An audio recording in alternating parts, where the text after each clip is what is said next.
What's going on, man? It's Director Huey G, man. We locked in with Tone, the GOAT. We pulled up to the GOAT house, man, to get some good content. Find out what he got going on, man. You know he always working, man. He do so much. So we about to lock in. We about to get it started. This is a Book Me or Not podcast. Third Eye Vision made Solid TV, man. Shout out to Double L Vision too, man. You know what I'm saying? Yes, sir. We rock with them too. So, man, we're going to get it started, man. Yeah, man, we appreciate you let us come to where you create, man, your home, newly found home.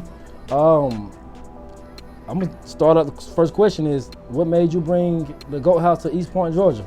That was a easy decision of mine, being from Atlanta, but more specifically from the South Side. I'm born and raised in College Park.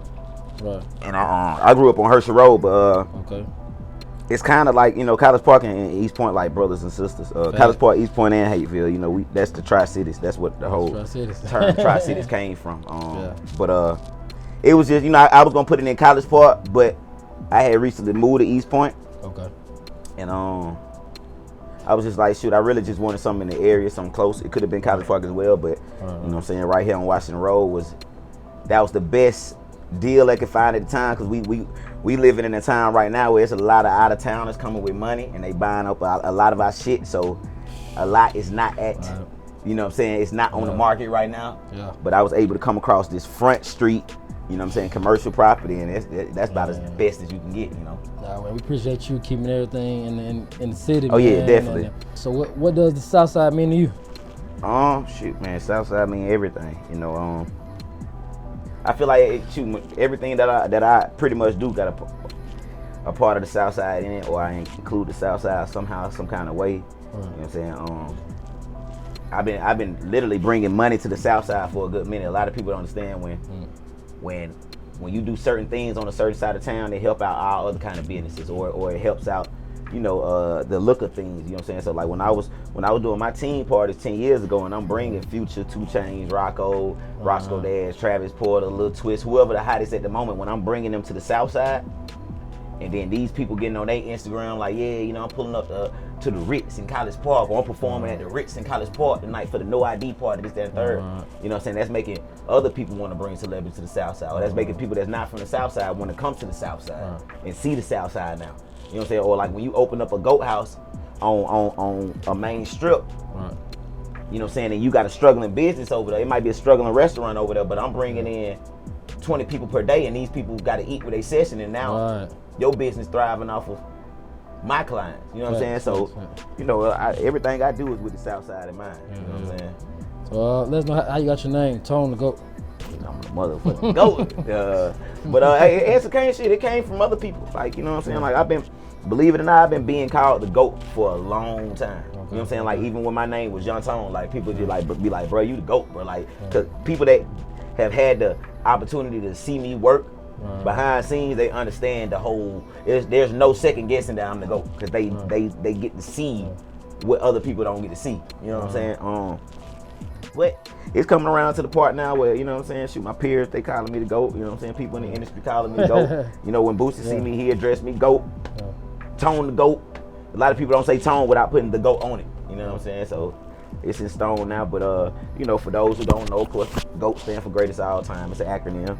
You know what I'm saying? To salute the people like Ali, Jordan, and LeBron. You know what I'm saying? Because they kind of. Ali definitely broke it down for the whole GOAT thing, and then Jordan just took it up there with it. So how does living by the name the GOAT? You feel like that's pressure on you, or you feel like I want that type of pressure? Like, I'm the GOAT, like, so I gotta live up to this. I don't think it's pressure, and if it is pressure, then yeah, I want that kind of pressure. But I don't think it's pressure at all, because when you really like, to be honest, like, a lot of people could be like, there's a lot of GOATs. That's not true. Now, there's not just one GOAT, but being a GOAT, like, there's not, like, you know what I'm saying? Like, when you the GOAT, you the GOAT. Like, you know what I'm saying? Tyler Perry is a GOAT. The Rock is a GOAT. Michael Jackson, Prince, you know what I'm saying? James Brown, or if you want to go to other, Elon Musk, or Mark Cuban, or Dame Dash, Russell, all these are GOATs. You know what I'm saying? But and they not GOATs because they're rich. You know what I'm saying? They the greatest at what they do. You know what I'm saying? You the greatest in your time and what you do. Like, you know, I got a concert coming up this weekend. You can look at that whole ticket on anybody that's performing on them. You know what I'm saying? Fuck record sales of this, that, and the third, because that was because of your team, this, that, and the third. But ain't nobody right now as relevant as me. Ain't nobody right now. I'm the GOAT out of that. If you just want to put everybody on that ticket that's on that motherfucking ticket, be like, shit, who the greatest right here? You know, everybody on that ticket needed me. Somewhere along the way, everybody on that ticket needed me. From Travis Porter on down. So with my generation, you know what I'm saying? I'm the GOAT. And I get it, and I respect it that a lot of people ain't gonna give me that title until I got a platinum plaque or a Grammy. Cool. You know what I'm saying? You just wait till the end to call me GOAT. People that been calling me GOAT gonna be like, I told you so. It's coming. Yeah, it's coming. Speaking, I just heard you speak of Boosie. Speaking of Boosie, how did y'all link and how did you become his engineer? Man, just working, just doing GOAT shit. I was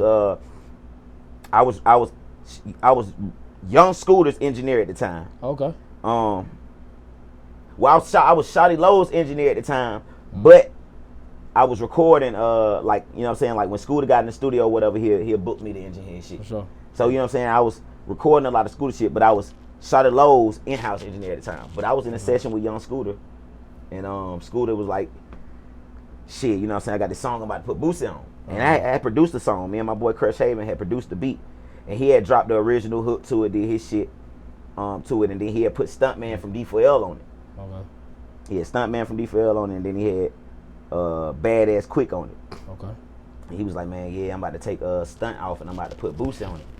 And when he said Boosie, like this during the time where like people were still playing with Boosie's name, like Boosie free, or and he don't be free, or Boosie about to get out and he don't get out, this and that third. So when he said Boosie, I was kind of like, he must be talking about somebody from the east side that's called Boosie or something or whatever. It was like, you know, Scooter and them had movements where like, it was a few niggas like, that was on the east side, like Veli Sosa, shout out to Veli Sosa, but it was like some people that had the Boosie fade on the east side. So, you know, I thought probably he was just calling somebody Boosie or something.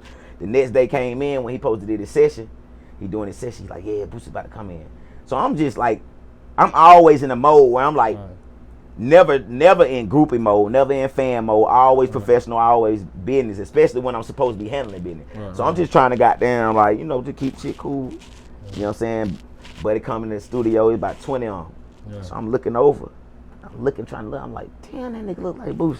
But I'm trying not to goddamn, like, really, like, you know what I'm saying? So I'm like, man, this nigga Boosie. So I got down and text my wife. I say, you was right, Tupac ain't dead. That's exactly what I tested. Boop. She was like, what? I was like, yeah. She was like, I told you. I was like, no. I was like, Boosie in here. And everything I know, skirt, she done pulled up to the studio. So goddamn, we in there, I'm working or whatever, man. And long story short, he never came in, like say for instance, when he came in the studio, it was an outside area with a piano in plus the door to go in the booth was out there. So he never had to come into the room where I was engineering at to talk to me. He went straight in the booth when he came in the studio.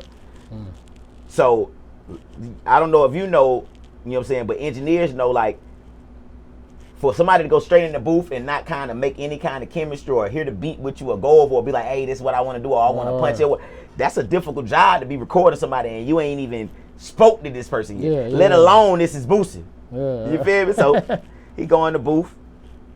Me, I'm a GOAT. You know what I'm saying? I've been doing this shit since I could remember. He get in there, I'm doing my thing. That nigga had to do nothing. I'm talking about as soon as he finished the motherfucking bar, punch in, he's coming. You ain't even got to say, hey, woo. No. And they came out the studio, and they came into the engineer room. And nigga say, man, it's the coldest engineer I ever met. And nigga told his right hand man, he say, man, get his number.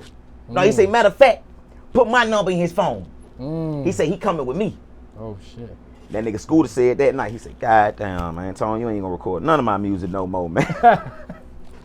And from that day forward, I've been with Boosie. That was exactly what it was. It was just like that. Just like that. So by you being a GOAT, who inspires a GOAT? The GOATs. So one thing about being a GOAT is you can never look at yourself like there's no bigger GOAT. Because when that happens, you lose inspiration. You have no motivation. You have no, you know what I'm saying? So, like I say, Boosie called me the GOAT. Boosie the GOAT to me. And I got other ones, but like, this is my brother. So like, everything he's done and gone through since I've been around him, that's my motivation to, you know what I'm saying, to be the GOAT. Because I see a GOAT going through GOAT shit. And how he handled GOAT shit. Right, he overcame a lot. And how, you know what I'm saying? Like, man, people will never know. People will never understand. On top of it, it's not a lot of rappers that has as much money as Boosie. And Boosie don't have near as many of the opportunities that these niggas get. You know what I'm saying? Boosie ain't never been on a nationwide tour. Boosie ain't never got a BET award or a Grammy. Boosie ain't never goddamn had consistent radio play nationwide. Wipe Me Down ain't Boosie's song. Independent ain't Boosie's song. That's right. That's right. You know what I'm saying? So a lot of people don't understand. All his shit come from the mud. From the mud. That makes a lot of sense. So tell us about No Cuffin' and how do you feel like that changed your life after you dropped that song? No Cuffin' is a staple. It's a staple in Atlanta hip hop history. You know what I'm saying? That one movement alone, just the whole phrase smash.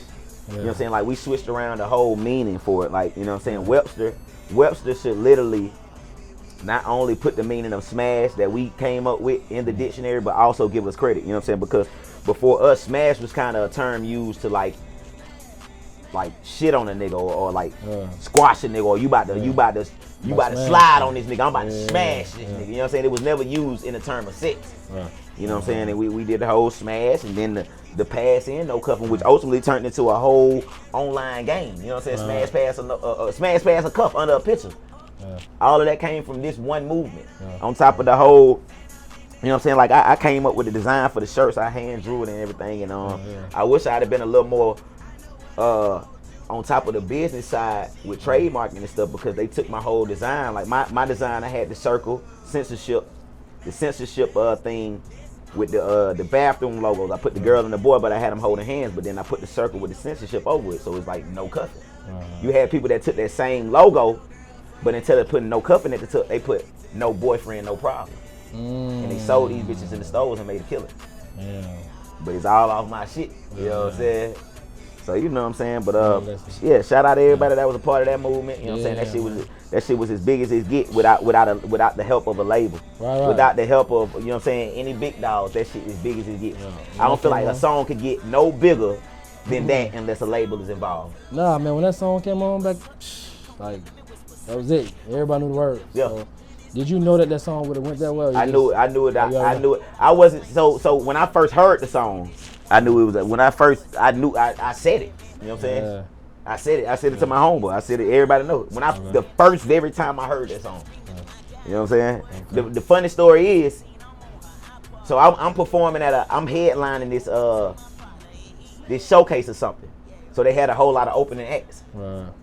And Self-Paid Ace and another group, I done forgot their name. It was Black something or Purple something. They was performing. And the song outside of Ace part was horrible. But I could tell with Ace part and I could tell with the beat. Like, I just know music. I told my homeboy when they performed, I say that's a banger, that's a hit. I said go tell them I want to get on that song. My homeboy, he was my manager at the time. My homeboy went and told him. And they had some lady, she was like 6 foot something, tall lady. She was acting like their manager. She was like, nope, we don't need him on the song. Like, bitch, you don't know who I am. So my homeboy came back and told me. I was like, oh, fuck that song. They don't give a fuck. Fuck this motherfucking song. Like, I had a song called STFU at the time featuring Trevor Porter. It was out, man, this bitch was out of here. Then I had another song called Motor Booty. That bitch was out of here. So, like, literally, it didn't, like, I had built my movement up to where at that point in time, it didn't matter what song I was gonna put my all into, it was gonna go just because the movement was there. So she told me they didn't want, she was like, fuck it, whoop, man, that thing. I know, like, two days later, the main dude, you know what I'm saying, Ace, that was on the song, he called me personally, like, man, that ain't my manager, I don't know what she talking about, man, this is my song, man, fuck that, I need you on this shit, ain't nobody big on the South, so I need you. I was like, all right, cool, I'm gonna meet up with you. I was saucy. I was still telling my homeboy, like, man, fuck that song, bro, them niggas, like, niggas tripping. He was like, nah, man, you said it's a hit, bro, I'm gonna make it happen, bro. So we pulled up on him, we sat with him and his mama at a round table in their house. They was like, you know, he was like, I've been going to your parties. I'm all familiar with your movement. We know you're a bit this, that, third, woo. So I took the song, took it to my studio, did what I did to it, rearranged some things, put my verse on that bitch, cover art for it, drew up a whole marketing scheme and everything, and went with it. And that bitch, I'm talking about when I tell you this song in less than 48 days was a banger. I'm talking about this bitch was out of here. And then on the flip side, I tell you, this how big the song was, and this how smart I was. So like I said, I'm throwing the #1 teen parties on the South Side. I'm bringing 2,000 plus people to every single one of my parties. Every night I do a party, I got 2,000 plus teens in the building. And what a lot of people don't know, like, fuck that 18 and up shit, fuck that 30 and up, 25 and shit. Who the people that's on the internet the most? Who the people that's TikToking the most? Who the people that's social media the most? The teens are what matters the most. So I got 2,000 teens coming out to see me every weekend. So I had got to the point where I was like, man, I got to figure out a way to separate myself from all these other artists that's doing shit. So I was like, I know what level I'm supposed to be on and the level I want to be on. So I was like, all right, cool. So I started booking Travis Porter and put my face right next to theirs on the flyer. Or I started booking Future and put my face next to his on the flyer. Or started booking Rocco, headlining Rocco and headlining Young Tone. And then below me, I might put some other big artists, but I put a picture smaller than mine, but below me, because this is my motherfucking party. Plus, I'm paying y'all motherfucker to be here, so I can do what the fuck I want. I'm about to look like the big dog on this bitch, as I should. Did that. So, like, with the time I booked Future, I told my team, I say, this is what we gonna do. I said, I'm gonna book Future, but Future not gonna perform until he see us perform. They was like, what if he don't understand that? I say, we gonna make him. It was like, how? I was like, this is what we gonna do. He gonna come in that bitch to perform. And he gonna sit, as soon as he go on stage, we gonna perform. It ain't gonna be, and that's what happened. So we performed, and we had already been cooking up this movement for a good 2-3 months before I bought Future through. So we've been smashing No Cuffing Through the regular version for about 2 months. So I booked Future, he came on through, man, I'll never forget. We performed that bitch. And I'm talking about this shit was like motherfucking, nigga, you thought birthday bags was in the wrist. We performed that shit, but then the shit was so lit. I was like, DJ, run that shit back. We performed it twice. And I'm talking about the second time was more hype than the first time. This nigga back there, I can just see, you know, Future a real, he got a real poker face. So, you know what I'm saying? He but I could tell that nigga was like, what the fuck is this? Like, how do I not know about this shit going on? Like, everybody in this bitch is singing a song word for word that I know nothing about. So I know we performed, and before he performed, he was like, hey, hit me in the morning, I want to get on that song. Hey, you know what I'm saying? That's a bar. So boom, that was that. Hit him up that next morning. He was like, pull up to the studio. When I pulled up to the studio, he was like, shit, I'm gonna charge you $1,000 for the verse. I was like, run it. I had like 24 racks from the party the night before. Nigga was like, shit, 1,000 niggas. That nigga went in there, came out about 3-4 minutes later, the verse was dropped. To Officer Ricky, let the girl out the slum. I said, oh my God damn. I know that whole verse. Then, so I already had Stewie Rock on the verse, on the song. Stewie Rock got on it for free. Future charged me a rack. I never forget the day I sent the version with Future on it to Stewie Rock, aka J Nix. I told that nigga, I wish I had the text right now. I told that nigga, I say, Jay, I'm gonna sing you the song just so you can hear it. But I don't want to release it yet. I want this original version to ride another 2 to 3 months. So when I drop this version, it's a whole extension, another life of this song. Man, that nigga got that song, bro. I swear, two minutes later, that bitch was on the radio. I'm talking about, I didn't even have a clean version. The nigga made a clean version. I didn't even have a fucking clean version, bro. The nigga made a clean version. He's like, fuck it. Man, that shit hit the radio, bro. My phone ain't never blew up at once like this in my life. I'm talking about, I'm on the way to a show. I'm like, what the fuck going on? They like, bro, woo. I said, man, turn it on the radio. This shit was on my verse when we turned it on. I'm in this bitch like, I'm mad, but I'm happy as a motherfucker. I'm pissed, but I'm happy. I'm like, I don't know what the fuck to feel. You're like, one end, I ain't want to come out yet. Yeah, because on top of that, the only time my song had been played on 107.9 before that was Battlegrounds. Okay, yeah, I remember Battlegrounds. We had one Battlegrounds that it was what it was. So our shit was playing in the club, but our shit still wasn't, like, this was radio prime time. I'm talking about 7, 8 o'clock Friday night type shit. Niggas in their car. Man, that nigga dropped that bitch. After that, every DJ had that song. Stewie Rock pushed the button like a motherfucker, boy. That shit was out of here. Gone. All she wrote. It's a rap. So speaking on, you had much success in the music business. What made you want to transform into film? Like, let's talk about Goat House Studios and I had always been into I was in drama actually in grade school, so I had a background in films and stuff. Anyway, baby, I'm in an interview. I'm gonna call you right when I get done. Okay, I had already been in film since like 4th grade, so I had a background training or whatnot. You know what I'm saying? I started in all my elementary school plays and shit. You know what I'm saying? I was a star, and then so I had I guess a light background in drama or whatever. Plus, my grandma was a comedian. My mom won 1st place in Apollo, so I just feel like entertainment is entertainment. It don't matter which form of it you could do. You could damn near do all of them if you figure it out. You know, I feel like a rapper could sing, a singer could rap. I feel like an actor could do music. You know what I'm saying? I feel like an entertainer is an entertainer. You might not be able to do it better than the best, but you can do it. No, that's facts. You know what I'm saying? So you dropped Bloody Neighborhood. You got OnlyFans coming up. Yep. Bloody Neighborhood. Bloody Neighborhood dropped March 2020. Okay. It premiered March 2020, and to this date it's over 2 million streams. You know what I'm saying? Shout out to OG Macon. Shout out to Jamar Love. Moore Love. Shout out to everybody that was involved in Bloody Neighborhood. But we're gonna be picking up with Bloody Neighborhood 2 in about a month. We're gonna be filming, and I actually got a location on Washington Road this time that we're gonna be filming Bloody Neighborhood at. So that's dope. I'm bringing that to the south side. We shot Bloody Neighborhood 1 on the west side in Dixie Hills. That's a legendary project, you know what I'm saying, in Atlanta. But this time we're gonna bring it to the south side. Plus we're gonna expand the whole story and work in a few more games and stuff. And then like you said, on the flip side, man, I got all kind of new projects in the works. OnlyFans Atlanta, that's my reality show, that's in the works. You know what I'm saying? 5 of the top OnlyFans girls, they gonna just be showing you how wild and crazy and fun their life is, on top of how they making money and flipping it at the same time. So that's a dope ass reality show. Then I got my TV series Rap Money on the way.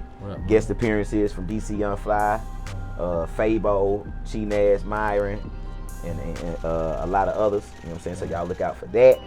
And then my movie Best Buds is gonna be dropping. That's my comedy. Guest appearance from porn star Jasmine Banks in that motherfucker. I can't wait till y'all see that. Oh my God, boy. That one right there, I feel like it's gonna be a stoner's favorite movie right there. You know what I'm saying? We put a lot of work into that. It came out dope. Shout out to my boy Chuck Star. Fuck with Chuck. You know what I'm saying? He filmed that one. I wrote it, directed, and starred in it. Shout out to Pistol Pete. He's in it. My boy Wells the GOAT in it. That boy Wells ain't say too many words, but his presence is very heavy. Yeah, my boy Wells in Best Buds. And just the whole team, Goat House, man, we did that one. We filmed the movie in 2 days. So we filmed a hour and 30-minute worth full feature film in 2 days. You know what I'm saying? So that's dope, man. Right there. Like I said, man, your grind, man. We want to give you flowers now, man. Like I don't want no flowers now. Oh, yeah. I don't want no flowers now. I ain't going nowhere no time, so I don't want them. I appreciate it though from the bottom of my heart, man. I swear, I feel like, man, this is another thing. This for the people, like, you know what I'm saying, tuned in, man. Just live your life in the righteous way, man. You know what I'm saying? Right. Surround yourself around some positive energy, man. And just aim to live long, and you shall do so, man. You know what I'm saying? Like, my motherfucking grandma died at 104, bro. Like, so I ain't got no intentions on going nowhere soon. If I do, it was a mistake. But I'm going to live with the intentions of planning on living for a long time. So I eat like that. You know what I'm saying? I live like that, and I move like that. You know what I'm saying? I separate myself from negative energy immediately. You know what I'm saying? You know what, though? I can see you being on some noodles or some chips. Like, yeah, I could. Man, somebody said that's crazy. Somebody said that. See, what? 2 days ago, I think we were talking about the Boosie chips. Bro, why you ain't got your own chips? And what's crazy is, bro, I'm so humble, bro. I don't even feel like it's time for that. A lot of people around me feel like, no, it's time for that. I'm like, it ain't time for that. Like, so you know, if anybody want to make it happen, reach out to me. I'm all for it. But on top of that, man, I'm here to, bro. I don't got no rush in nothing. Yeah. You know what I'm saying? Like, I'm a student of the game, you know what I'm saying? And I'm 10 years deep into this shit, but guess what? Niggas like Jay-Z didn't pop out till they was my age. Niggas like 2 Chainz popped out older than me. Niggas like Jeezy didn't pop out, you know what I'm saying, a little older than me. Eminem didn't pop out to a little older than me.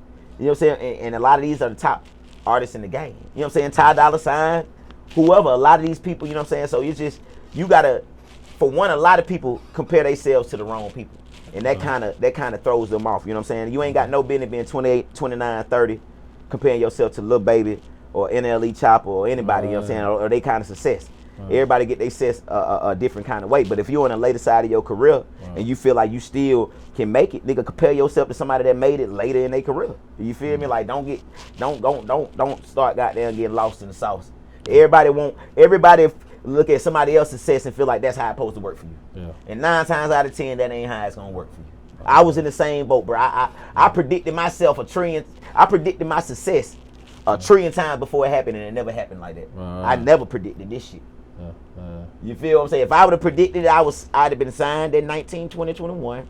I'd have got there. You know what I'm saying? I'd have been in goddamn had 20 foreign cars by 25.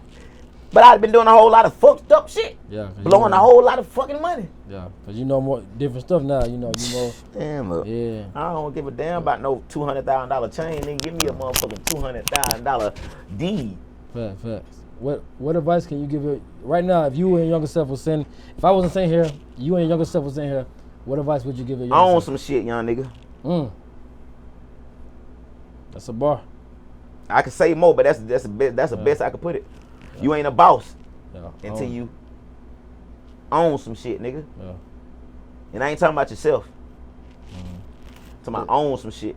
Let's talk about June 11th, man. Some big, yes, big sir, going in the works. What's going on? I'm taking the motherfucking school bus. Oh, no, that ain't June 11th. I was about to talk about my performance this weekend. I'm riding the school bus to my performance, too. We coming 30-40 deep to Cosmopolitan this Sunday. But look, June 11th, Freestyle Frenzy 3. 30 tracks. 30 songs on one mixtape. And the reason it's 30 songs is because starting on June 1st, I'm dropping a music video every day of the month. Okay. And they're basically the songs from the project that drops on June 11th. Okay. So 30 days straight, you getting a different video, a different song off of Freestyle Frenzy 3. This is my third installment because this literally my third time doing it. The first time I did it was over a decade ago. And like I said, basically I came up with the whole concept that I wanted to take a month and do a different freestyle, a different video, you know what I'm saying, every single day of the month, consistently. So, you know, that just falls under my whole slogan, who gonna outwork me? Who gonna outwork me? Then I want to ask you, speaking of your daughter just graduated, how do you balance doing everything you doing and being a good father that you are? So that's another tip to anybody that's, you know what I'm saying, like trying to do a lot of shit, bro. It's just all about organization. Right. It's like, you know what I'm saying, like having an agenda, bro. Like I don't give nobody else my time before 9:30, 10 a.m. other than my family. Okay. Then from 9:30, 10 a.m. all the way up until about 4 p.m. it's all me and whatever my career. And then from 4 to 7, I'm back to being a daddy and a husband. And then from probably 7 for the rest of the night, I'm back to this shit. But it's just all about balance, you know what I'm saying? On top of like shit, a lot of people like you know, my kids was 3 and 4 this year when they started school, but I paid for them to go to school. And a lot of parents don't like to have to pay for their kid when they 3 or 4, but that's how you get that free time to grind. Like if you ain't got the time to grind, you can't make the money you need to make. Unless you just got a unique lifestyle. Some people make money literally from their home, so that's cool. Yeah. You know what I'm saying? I got to get out and move around to make my money. So the best thing I could do is make sure that my kids either had a babysitter or a daycare or an academy or a school to go to, so I can be able to do the things I need to do. On top of my partner, she can, you know what I'm saying, do shit she need to do or whatever. Or else it's going to be a motherfucking argument around this bitch. And now, nigga, nobody can do shit. Yeah. You feel me? Yeah. So, you know. How is it having somebody to have your back, like your wife and a backbone? Man, that motherfucker like my sister, man. That motherfucker, man, we fuss goddamn so motherfucking much. It's ridiculous. Goddamn, boy. That's my dog. Like, we've been together over 10 years. You know what I'm saying? We going on December, make 5 years marriage, but shit, I ain't gonna cap to nobody and be like that shit easy or oh, do this and do that. Man, look, hey, do what you feel right. I ain't got nobody get nobody no motherfucking look. Ain't no blueprint to it. Hey man, ain't no blueprint, bro. Like I was fortunate enough to come from a married home. You know what I'm saying? Rest in peace, my mama. She died 5 years ago, but she passed married to my dad. And I don't have no half brothers or half sisters or brothers or sisters. I'm legit the only child on both sides of my mom and dad.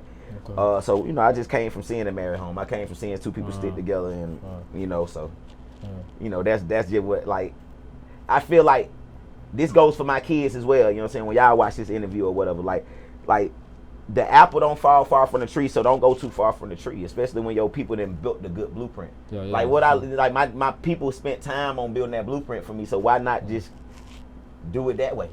Or else we starting from scratch again. Ain't motherfuckers tired from starting from scratch. Yeah. How the fuck can you create generational wealth if you keep starting from scratch? Your daddy was a carpenter and he was successful. The whole town love him being a carpenter. Even if you don't want to be a fucking carpenter, you better keep that carpenter business going. Yeah. Or you're starting from scratch. You feel what I'm saying? So it's just, you know, that's just just like you setting a generational wealth up for your family. Man, hell yeah, I've been planning that from the get. Shit, my generational wealth was already started from marriage. Okay. You know what I'm saying? That wasn't bringing money, but that's actually a part of creating the biggest generational wealth. Name a billionaire that ain't married. That's a bar. that's a bar. So what's next for Tone the Goat, man? You do so much, you got so much going on. Let us know what's next, man. What can we expect next for you? Man, my life freestyle. Go with the flow. I could tell you what I got for, like I say, June 11th, and I could tell you. I mean, all right. So I do have Goat Fest that's going down September 4th. You know what I'm saying? Definitely want Made Solid to be a part of this. Yeah, we know. But I'm gonna be doing Goat Fest here at the Goat House. That's one of the reasons I bought the school bus, because I'm gonna be renting out the biggest parking lot on Washington Road. Okay. And reason being, my festival is gonna be, only way you can get here is gonna be Uber, Lyft, rideshare, Martyr, or you're gonna park there, and my school bus is gonna be the shuttle to take everybody back and motherfucking forth. Shout out to the school bus, man. We pulled up, me and my boy, Third Eye Vision. He asked me about the school bus. I was like, I don't know. We're going to figure it out. When we get him, we're going to holler about it. He was like, what the school bus doing here? Bro, when I tell you, when y'all see the bus after I get done with it, bro, when I tell you, so I'll let y'all know first. So my whole goal for the bus is, and I wish we was looking at it right now, but I'll give you the best visual. So the back 3 windows on the school bus, the back 3 rows, it's gonna be a wall right there before the back 3 rows. Those back 3 rows gonna be all gutted out. That's gonna be a recording studio. The next 3 windows, next 3 rows, they gonna be gutted out, and that's gonna be a small kitchen. Okay. And then the rest of the bus is gonna be a party bus. Oh, it's lit. So now I got a food truck, party bus, and a studio all in one. On top of when people are on the party bus, you got a kitchen. On top of when niggas in the studio, you got a kitchen. On top of when shit ain't going else at all, you can run it as a food truck. And while people waiting on their food, they can chill in the party bus. You know what I'm saying? So I just, you know, just thinking of all kind of different man. shit, man. Hey, you creative, man. Hey, Third Eye Vision, now you know, man. You asked about it, now you know what it was. Yeah, that's what I plan on doing, man. We call this Book Me or Not. Why should they book you or not? Why should they book me or not, man? The reason they should book me is because shit, it's too many reasons to book me for. What you need? You got a wedding going on? Shit, what you need to film? You know what I'm saying? What you need a performance? Okay, Yeah. I got you. Hold on, you need your song mix? Oh, I got you. You need a movie wrote? I got you. Okay. Oh, you need some hand drawn shit? I got you. Oh, okay. I need some t-shirts pressed up? I got you. Flyers? I got you. You know what I'm saying? I can go on and on, but shit, why not book me? You could book me and not book nobody else. One motherfucking shop. Why not book me? Shit, I'd rather go to a building and then walk out of there with everything I need versus having to go to 12 different buildings just to get all of what I need. Why not book me? Man, we like to end the show. Normally we like to talk about positive quotes or affirmation of meaning. It's so ski. Anything that you can, any quotes, anything you can give us, man, we can end on a positive note. All right, so I tell you one quote that recently stuck with me. It's a Maya Angelou quote, and she say, when a person show you who they are, you have to believe them. And that goes for like a lot of us, bro.